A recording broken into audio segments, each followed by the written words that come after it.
ओम श्री सरस्वत्यै नमः।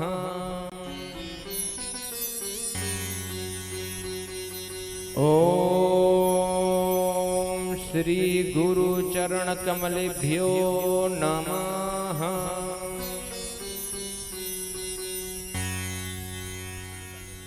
ओम श्री मातृ चरण कमलेभ्यो नमः।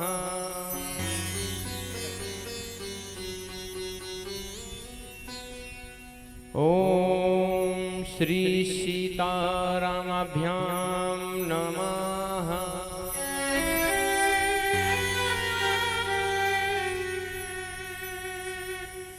भगवते शाम्ब सदाशिवाय नमः।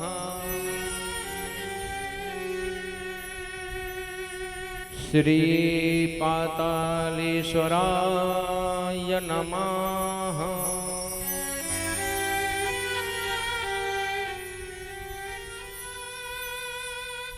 गजाननं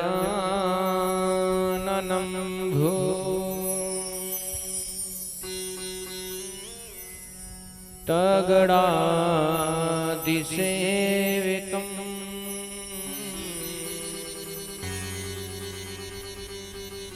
कपितजम्बूफलचारुभक्षणम् उमासुतं शोकविनाशकारकम्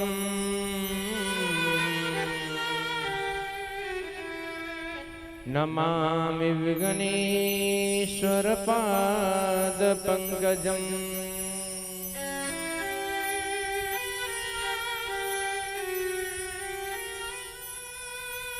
जय जय श्री राधा रमण।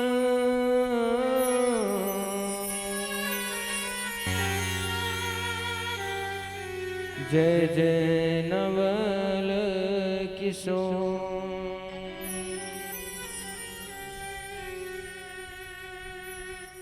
जय गोपी चित चोर प्रभु।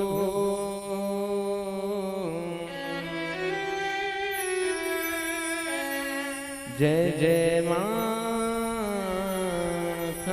चोर।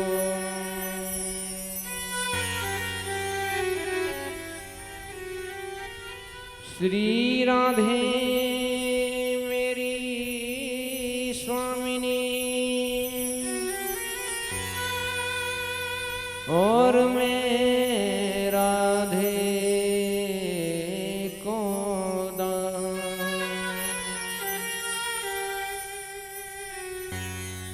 जन्म जन्म मोहि दीजियो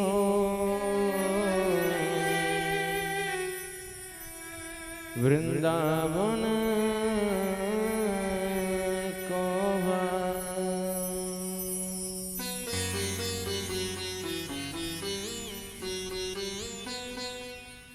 मनोजवं मारुततुल्यवेगम् जितेन्द्रियं बुद्धिमतां वरिष्ठम् वातात्मजं वानरयूथमुख्यम्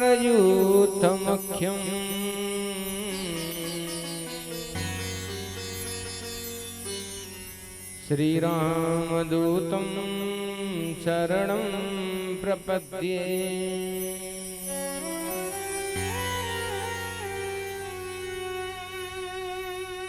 या देवी सर्वभूतेषु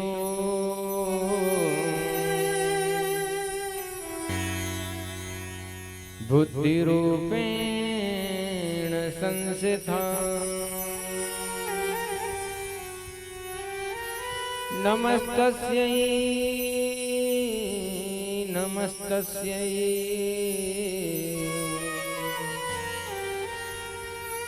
नमस्तस्यै नमो नमः।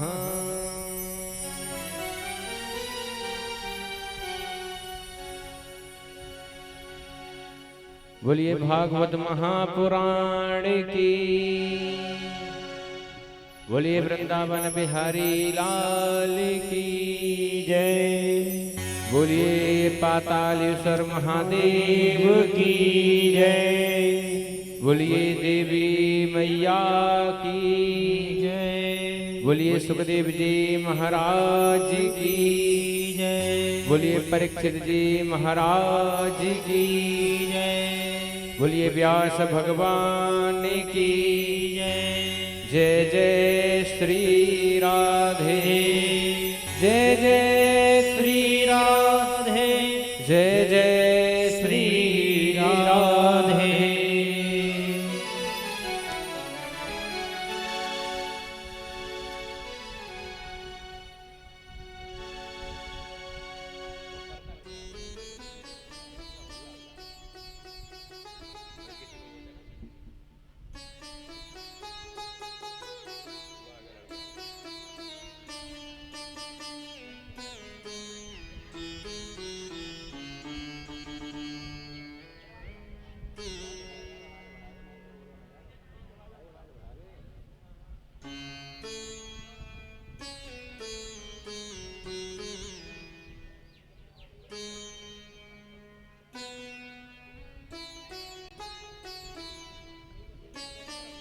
प्यारे प्रभु प्रेमी जनों, भारत माता की शोभा जिस माटी से है, ऐसी माटी जनपद संभल और जिसमें बसा हुआ हमारा ये गांव गंगेटा, जिसमें चल रही श्रीमद् भागवत कथा का आज द्वितीय दिवस शुभ आरंभ होने के लिए जा रहा है। मैंने पहले भी बताया है, मैं भगवान का हूं, भगवान मेरे हैं। इससे बढ़कर जीव का संबंध ना तो कभी किसी से था, ना है और ना ही भविष्य में होगा। मैं भगवान का हूं, भगवान मेरे हैं।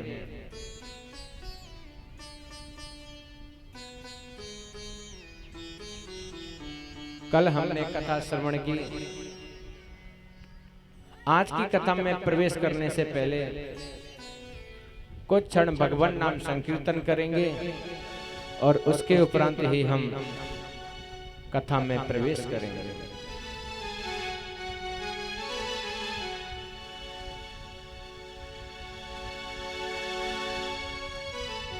गोविंद मेरो है, गोपाल मेरो है, गोविंद मेरो है, गोपाल मेरो है, गोविंद मेरो है, गोपाल मेरो है, गोविंद मेरो है, गोपाल मेरो है, गोविंद मेरो है, गोपाल मेरो है, श्री बाके बिहारी नंदलाल मेरो है,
साथ गाना है सभी को। श्री बाके बिहारी नंदलाल मेरो है, श्री बाके बिहारी नंदलाल मेरो है, श्री बाके बिहारी नंदलाल मेरो है।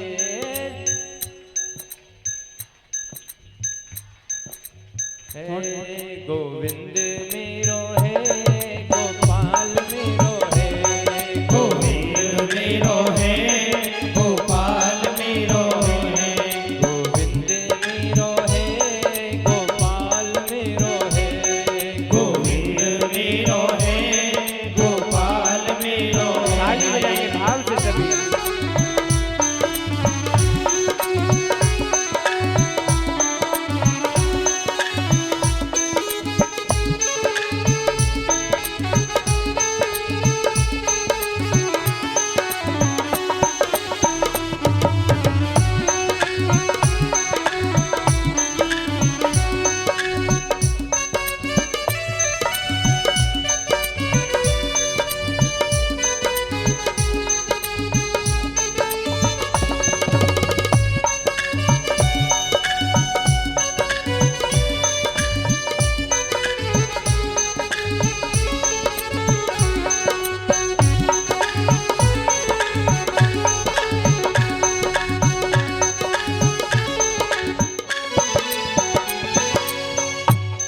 श्री बाके बिहारी नंदलाल मेरो है, ओ श्री बाके बिहारी नंदलाल मेरो है, माखन को खिवैया नंदलाल मेरो है, माखन को खिवैया नंदलाल मेरो है, माखन को खिवैया नंदलाल मेरो है, माखन को खवैया नंदलाल मेरो है, माखन को खवैया नंदलाल मेरो है। ओ माखन को खवैया नंदलाल मेरो है। गोविंद मेरो है, गोपाल मेरो है, गोविंद मेरो है, गोपाल मेरो है, गोविंद मेरो है, गोपाल मेरो है, गोविंद मेरो है, गोपाल मेरो है, गोविंद मेरो है, गोपाल मेरो है, गोविंद मेरो है, गोपाल मेरो है। श्री बाके बिहारी नंदलाल मेरो है, ओ श्री बाके बिहारी नंदलाल मेरो है, श्री बाके बिहारी नंदलाल मेरो है, श्री बाके बिहारी नंदलाल मेरो है, गोविंद मेरो है, गोपाल मेरो है, गोविंद मेरो है, गोपाल मेरो है, गोविंद मेरो है, गोपाल मेरो है, गोविंद मेरो है, गोपाल मेरो है, गोविंद मेरो है, गोपाल मेरो है, गोविंद मेरो है, गोपाल मेरो है, गोविंद मेरो है, गोपाल मेरो है।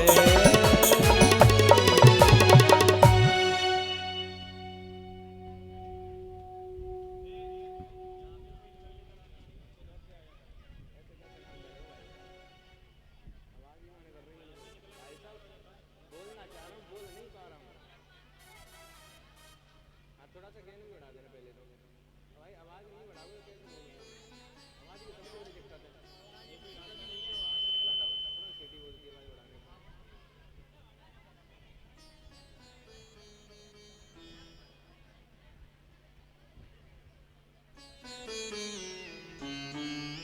श्री राधे।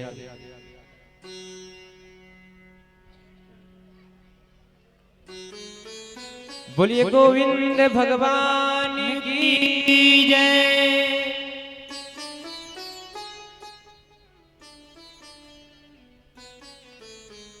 अब शांत हो जाएं। अब कथा शुरू करते हैं। बच्चों को बिल्कुल शांत कर दें। बच्चों बिल्कुल शांत हो जाएं।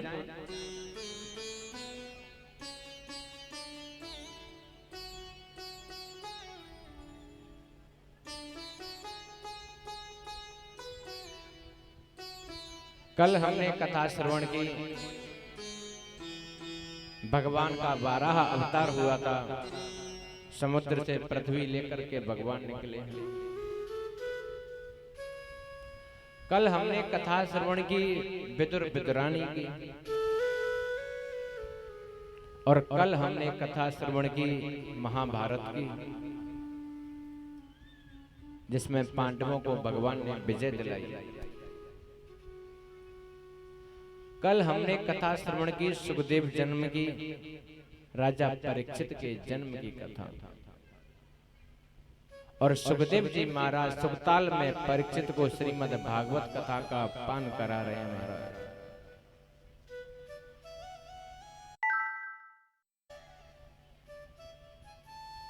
सुखदेव जी राजा परीक्षित से कहते हैं, परीक्षित, ब्रह्मा जी के मानस पुत्र थे सनक सनंदन सनातन सनत कुमार।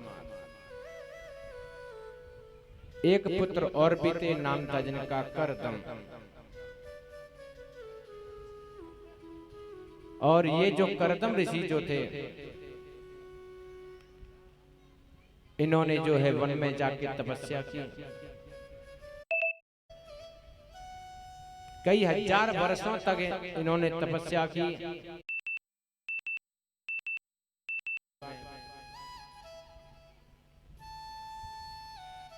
इन्होंने अपने मन में एक विचार किया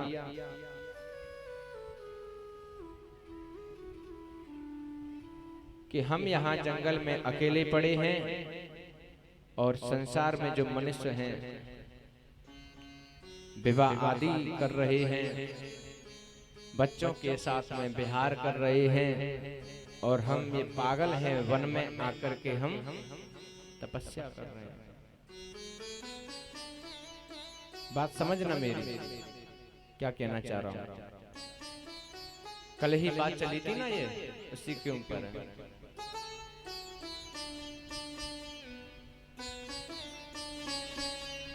करदम जी ने इतने दिनों तक भजन किया,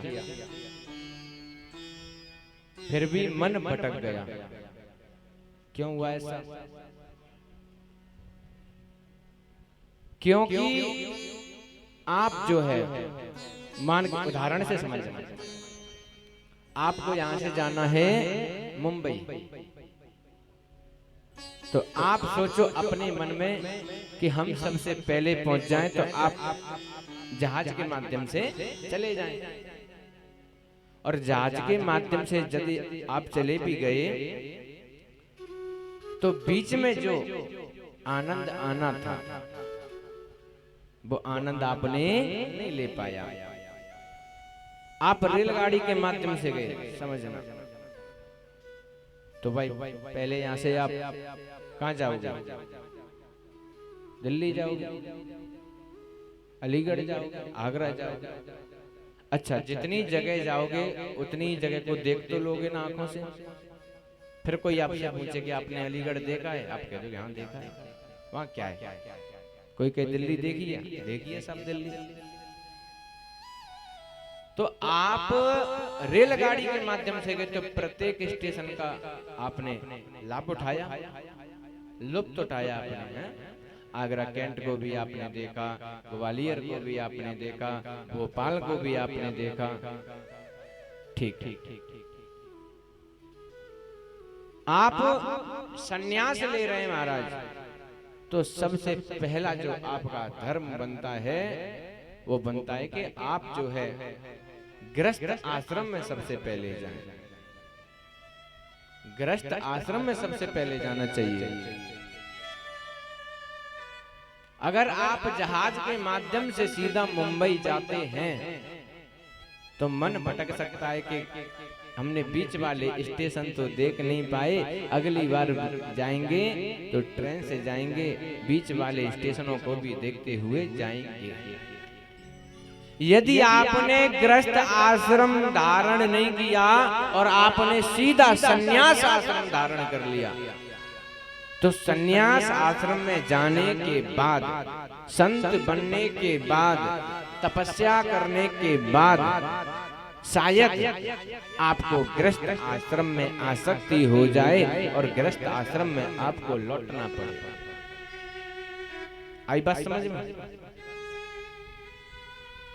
तो सबसे पहले हमें चाहिए कि सबसे पहले मातृ देवो भव, पितृ देवो भव, अतिथि देवो भव। सबसे पहले अपनी माँ को गुरु बनाओ। पितृ देवो भव, पिता को गुरु बनाओ। अतिथि देवो भव, अतिथियों को देव बनाओ, सत्कार करो उनका।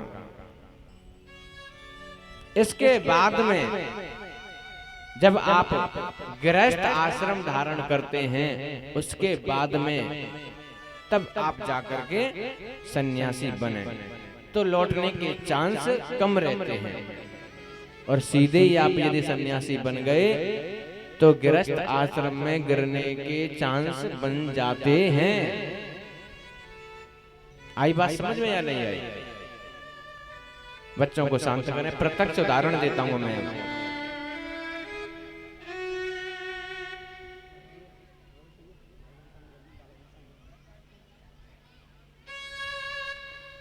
जय जय। देखिए हमारे जो भी युवा भाई हैं एक खड़े हो जाएं, बच्चों को शांत करें, क्योंकि व्यवधान डलता है कथा कहने में और सुनने में भी।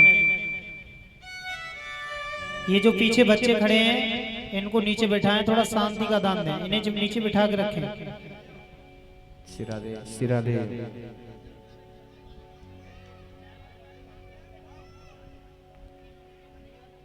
महात्मा जो करदम जी थे, ये वन में तपस्या करने तो गए, हजारों वर्ष तपस्या की। तपस्या तो विश्वामित्र ने भी की थी या नहीं? बस थोड़े मेनका के घुंघरू बजने से तपस्या भंग हो गई, हुई थी या नहीं? करदम जी ने मन में विचार किया कि संसार के लोग कितना आनंद ले रहे हैं और हम वन में आकर के तपस्या कर रहे हैं। अरे हमें भी विवाह करना चाहिए, हमारे भी बच्चे हों, हम भी उनके साथ आनंद लें। सज्जनों, आज करदम जी ने भजन तो कर रहे हैं, लेकिन आज ये भजन जो कर रहे हैं वो केवल इसलिए कर रहे हैं कि भगवान मेरा विवाह हो जाए। माला जाप तो करते हैं, लेकिन उसमें यही विचार करते हैं कि भगवान मेरा भी विवाह हो जाए, मेरे घर भी बहू आए, मेरे भी बच्चे हों। भगवान कहते हैं आप मेरा नाम ले रहे हो, मेरा भजन कर रहे हो और जिस कामना से कर रहे हो, यदि आपका भाव श्रेष्ठ है तो आपको फल भी मिलेगा। भगवान ने देखा, वाह, अरे कोई पूजा करता है इसलिए कि हमारा कारोबार चले, कोई पूजा करता है कि हमारे यहाँ गाड़ी घोड़ा आ जाए, और इन बड़ों को देखो ये पूजा इसलिए कर रहे हैं कि हमारा विवाह हो जाए, ये भजन इसलिए कर रहे हैं कि हमारा विवाह हो जाए।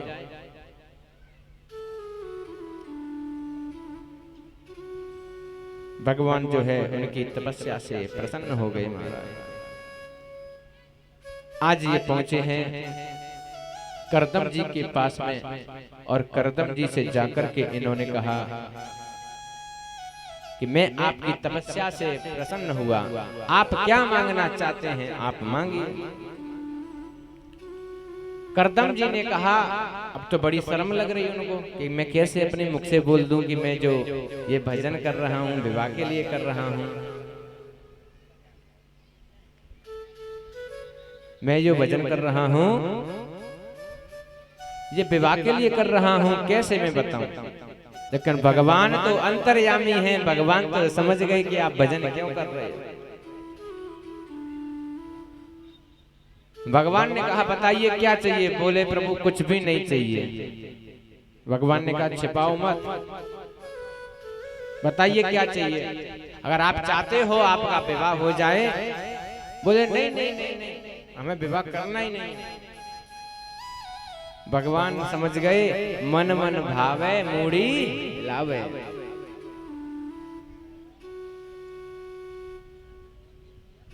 अब भगवान के सामने कैसे कहते हैं कि हमारा विवाह हो जाए? अच्छा, पुराने समय में ऐसा था, यहाँ बड़े बूढ़े ये बैठे हुए हैं, इनको पता हो कि जब इनके विवाह की बात चली होगी तो पिताजी के सामने से भी खड़े होकर के चले गए होंगे। बड़ी शर्म लगी होगी जब ये बात चली होगी विवाह की। लेकिन आज के समय में हाँ, सीधे खड़े हो जाते हैं। और तो और रिश्ते भी अब, पहले तो माँ बाप के माध्यम से आते थे रिश्ते, अब बच्चों के माध्यम से रिश्ते आ जाते। पुराने समय में जब विवाह की बातें चलती थी तो उस समय बच्चे खड़े होके बाहर निकल जाते थे, उनकी हिम्मत नहीं पड़ती माता पिता के सामने जाने की, रिश्तेदारों के सामने जाने की। और जहां माँ बाप ने जैसा रिश्ता कर दिया उसी में खुश रहते थे। बिना देखे रिश्ते होते थे, उनमें भी खुशियां थी। लेकिन आज देखभाल करके हो रहे हैं, लड़के को लड़की से मिला दिया जाता है, उसके बाद भी दंपति नाम च कल कनम, फिर भी दोनों में कलेश बना रहता है। साहब गलत कह रहा हूं? सही है।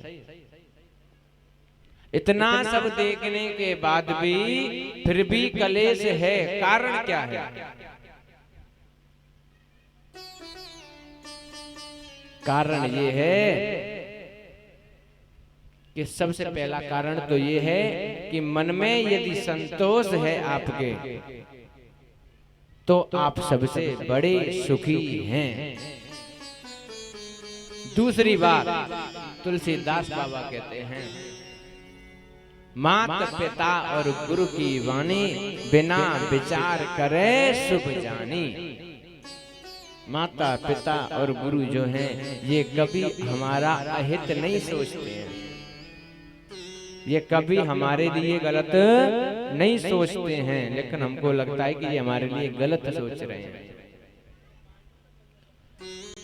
माँ बाप बच्चों को समझाते हैं, क्यों समझाते हैं? क्योंकि वो उस रास्ते से निकले हुए हैं, इसलिए वो समझाते हैं। इसलिए वो समझाते हैं। बच्चों को लगता है कि आप कुछ नहीं जानते, बच्चों को लगता है कि हमारे माँ बाप कुछ नहीं जानते, लेकिन उन्हें ये नहीं पता है कि जहाँ से आज जिस उम्र से आप निकल रहे हो उस उम्र से वो बहुत पहले निकल के आगे बढ़ चुके हैं। अपनी मर्जी करते हैं महाराज।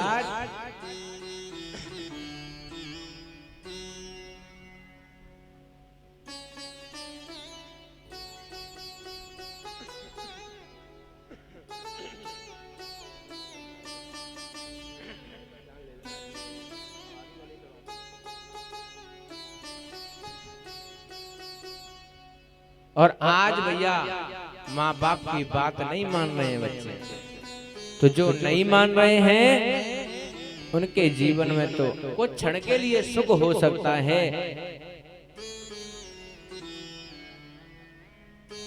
लेकिन हमेशा सुख नहीं हो सकता।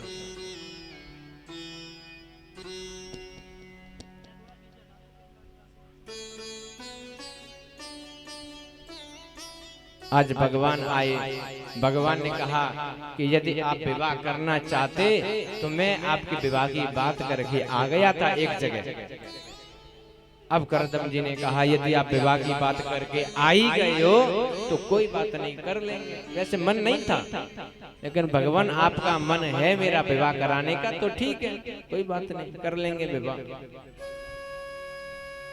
भगवान ने कहा स्वयं मनु की 3 पुत्रियां हैं, आकुति, देवहूति, प्रसूति। देवहूति के साथ हम आपका विवाह तय करके आ गए हैं। स्वयंभू मनु आएंगे अपनी पुत्री को लेकर के और आप उनके साथ जो है विवाह कर लेना।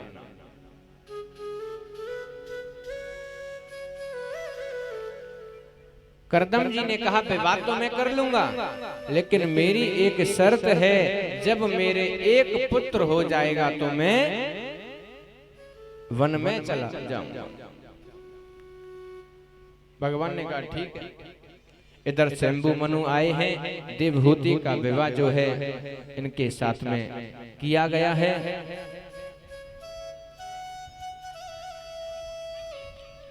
लेकिन कुछ आगे बालक बच्चे हुए नहीं, उससे पहले ही ये समाधि लगा के बैठ गए और एक नहीं 40 वर्षों तक समाधि लगा के बैठ गए। पिताजी छोड़ करके चले गए हैं बच्ची को और ये 40 वर्षों तक समाधि लगा के बैठ गए।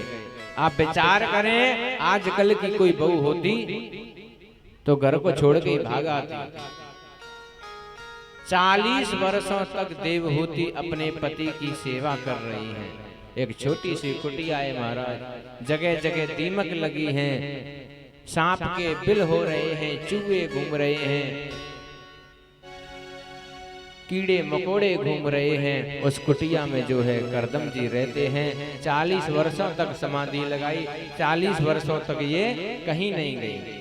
40 वर्षों के बाद जब इनकी समाधि खुली, इन्होंने पति को प्रणाम किया और करदम जी से कहा कि आप पहचानिए, 40 वर्षों पहले मेरे पिताजी आए थे और मेरा विवाह जो है आपके साथ करके गए थे।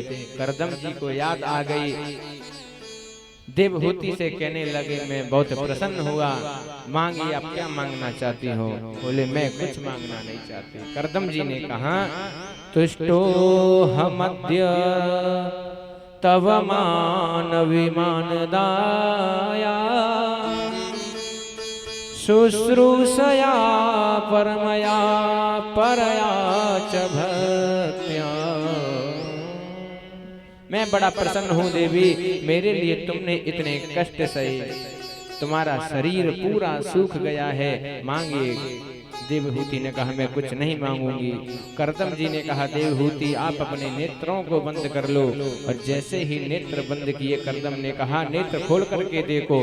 देवहूति ने देखा एक सुंदर सरोवर है और उस सरोवर के बीच में 9 मंजिल का महल बनके तैयार हो गया।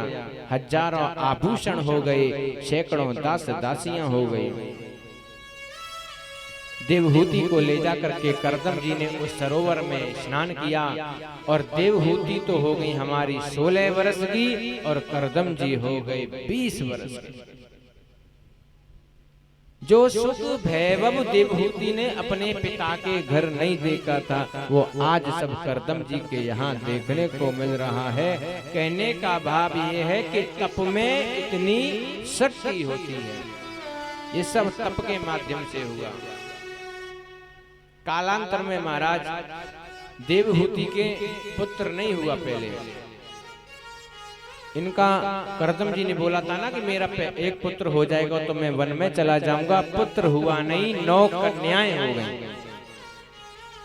एक नहीं, 2 नहीं, 3 नहीं, 9 कन्याएं देवहूति के हो गई। अब आप विचार करें, 9 कन्याएं जिसके घर में हो जाएं, इसकी क्या हालत हो रही होगी। एक कन्या हो जाए तो उसके मारे तो तुम्हें पता ही है। अगर पहले कन्या हो जाए घर में तो सबसे पहले तो सासू माँ का ही मुंह बनता है। बेटी हुई है, पूछते हैं ना पड़ोसी, बहू के का भयो है? कछु माई छोरी भाई। ऐसे मुंह लटक जाता है कि पता नहीं क्या चुरा लिया उसने आते ही तुम्हारा है। अरे बेटा भी होता तो उसके लिए आप बहू लेने जाओगे तो वो बहू कहां से आएगी जब बेटी ही पैदा नहीं होगी।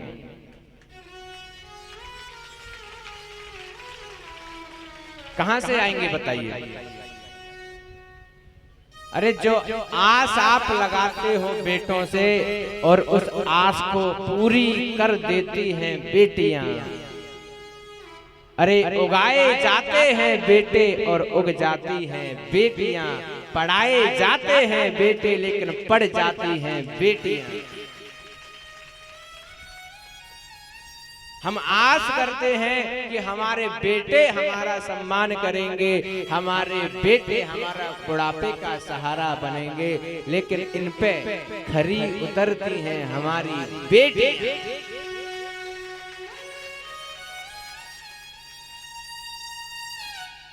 प्यारे प्रभु प्रेमी जनों, ऐसा भाव किसी के मन में नहीं आना चाहिए कि बेटी ने हमारे घर में जन्म ले लिया तो कोई पाप कर दिया।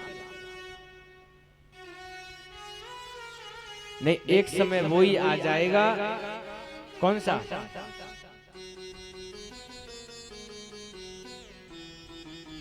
जब बेटियां ही धरती पे नहीं रहेंगी। विचार करना, तो संसार की जो प्रगति है वो कैसे होगी? पहली बात, आपके बेटे के लिए बहू कहां से आएगी? माता रानी की कन्याएं जमाने के लिए फिर आपको ये कन्या नहीं मिलेंगी। फिर वो जो पूड़ी आप निकालते हो ना नवरात्रि में, वो फिर गैया को डाल के आओगे।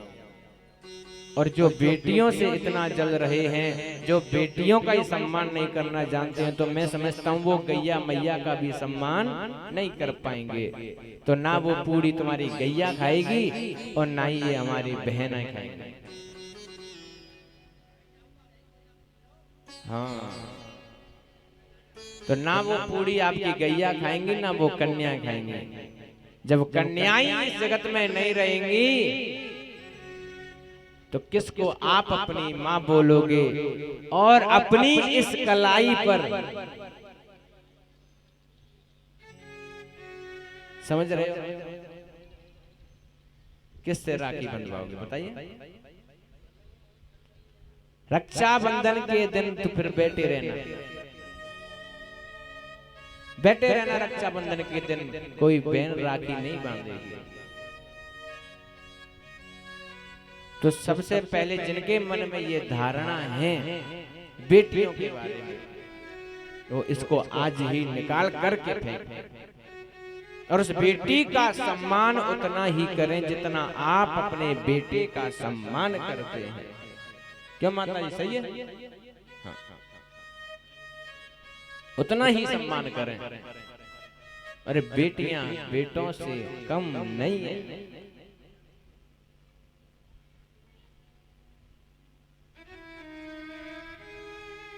नौ कन्याएं जो हैं करदम जी के यहाँ हो गई। करदम जी ने मन में विचार किया, मैंने सोचा था एक पुत्र हो जाता तो वन में चला जाता, लेकिन 9 कन्याएं हो गई हैं। आज 10वें गर्भ के रूप में स्वयं नारायण कपिल भगवान के रूप में अवतरित हुए हैं देवहूति के गर्भ से। बोलिए कपिल देव भगवान की जय। और जैसे ही कपिल देव भगवान का प्राकट्य हुआ महाराज, करदम जी ने कहा कि मेरे पुत्र हो गया, अब मैं यहां से चला।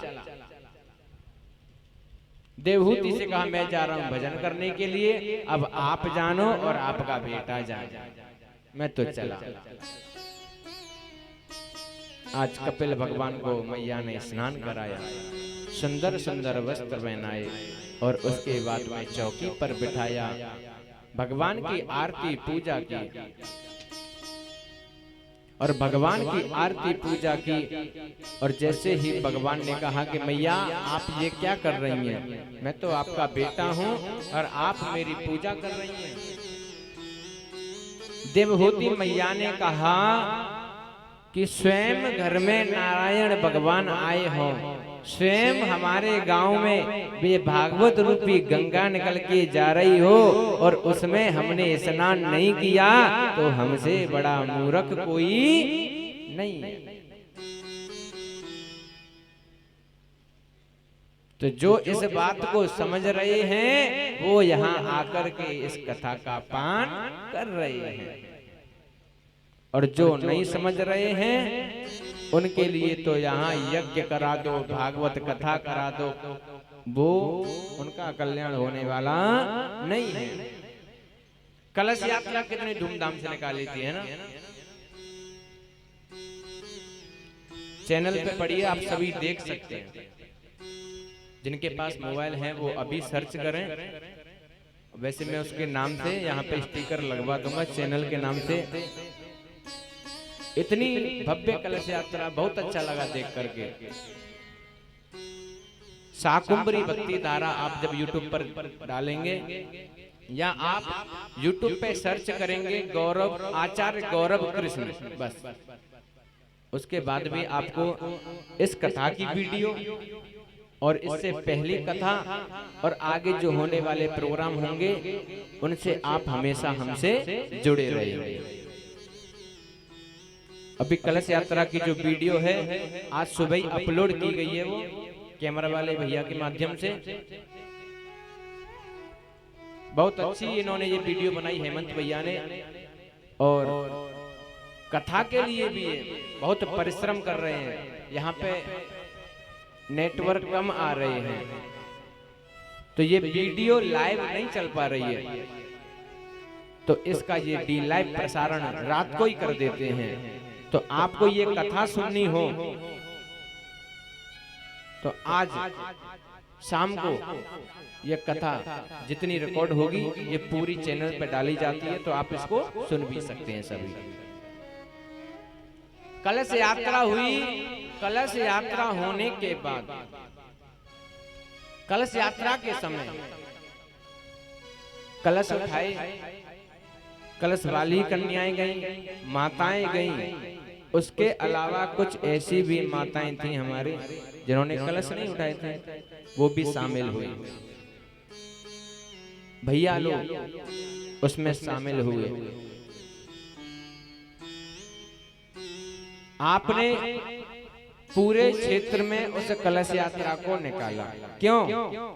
क्योंकि लोगों को पता चल जाए कि ग्राम गंगेटा में भागवत का आयोजन हुआ है और आप सभी आकर के इस कथा को सुने।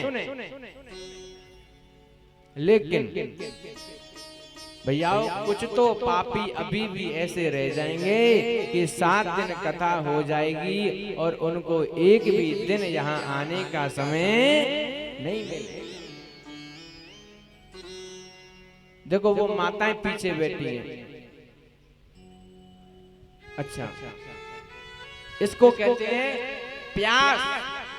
इनको प्यास लगी है, वहां बैठी हैं और उसी जगह से भागवत का रसपान ये कर रही हैं। जरूरी नहीं पांडाल में बैठ के, आप अपने घर भी बैठ करके नियम से इस कथा को सुन सकते हैं। रोजाना अपने घर से कार्य भी करती रहती हैं और कथा भी सुनती रहती हैं।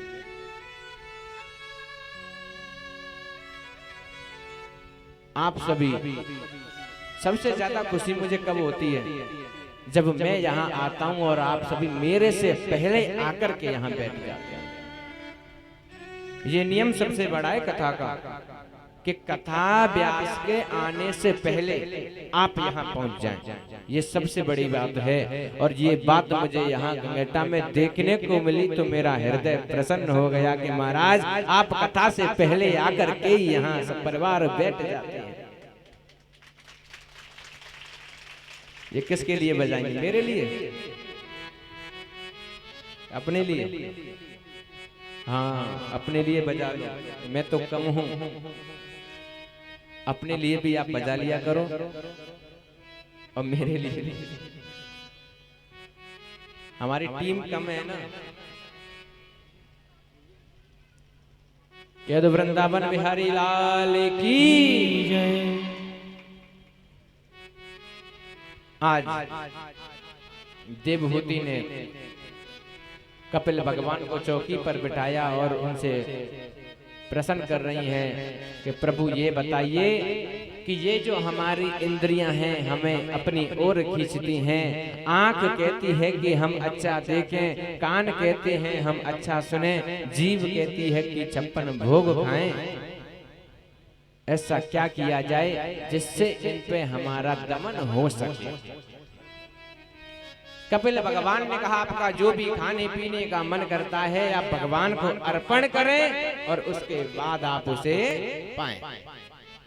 अगर कान कहते हैं अच्छा संगीत सुनना है तो आप भागवत कथा में जाकर के बैठे, अपने मोबाइल पर आप भागवत कथा को सुने, भगवान की भजन सुने। अगर आंख कहती है कि मुझे सुंदर दृश्य देखना है तो भगवान के चित्रों को देखें, भगवान की कथा को देखें। यहाँ गंगेटा में कथा चल रही है, आकर के इस पांडाल के दृश्य को देखें। दूसरी बात मैं कहना चाहती हूँ कि बंधन किसका होता है? मन का बंधन होता है, भगवान या आत्मा का बंधन होता है।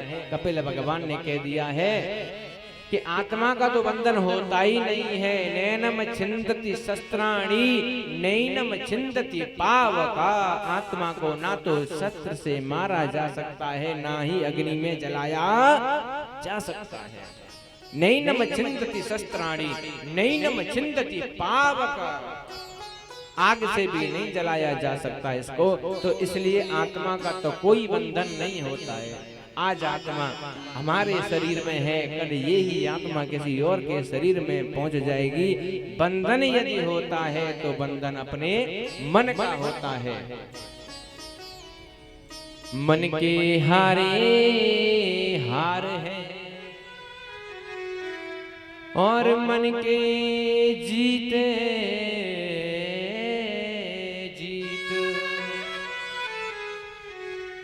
मन के हारे हार है, मन के जीते जीत। आज मेरे मन ने कह दिया कि भागवत कथा सुनने के लिए जाना है तो मैं कथा सुनने के लिए आ गया। आज मेरे मन ने कह दिया कि भागवत नहीं सुननी है, आज तो बाजार जाना है, जा रहे हैं साहब। आज मेरे मन ने कह दिया कथा नहीं सुननी है, आज तो बिस्तर पे लुट मार के नींद मारनी है तो मैं नींद मार रहा हूँ।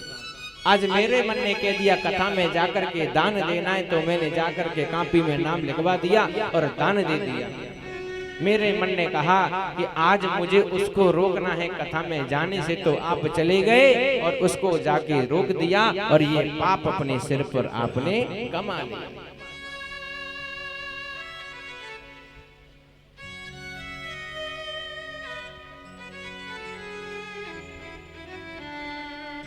अब माताएं आप थोड़ा कष्ट करेंगे, करोगे तो इतने इतने आगे हो जाओगे सब। पीछे आपकी और भी बहन आ गई है।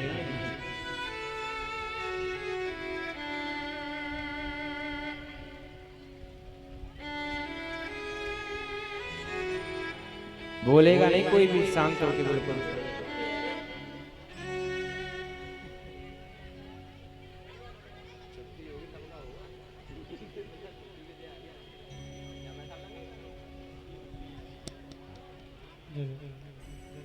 बोले वृंदावन बिहारी लाल की जय।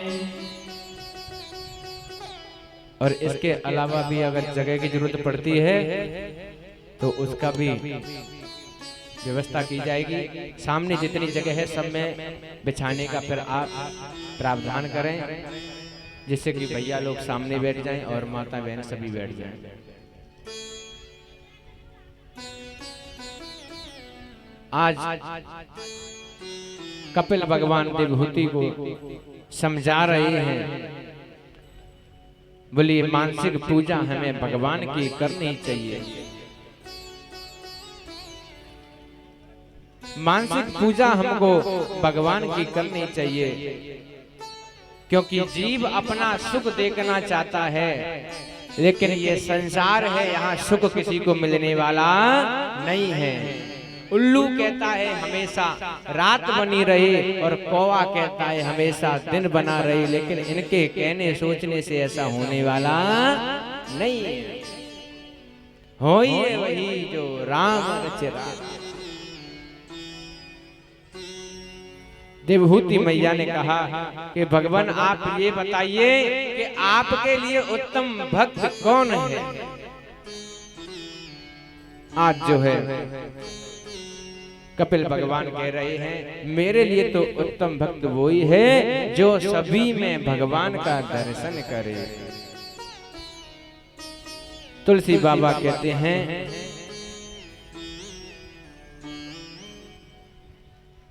सिया राम में सब जग जानी,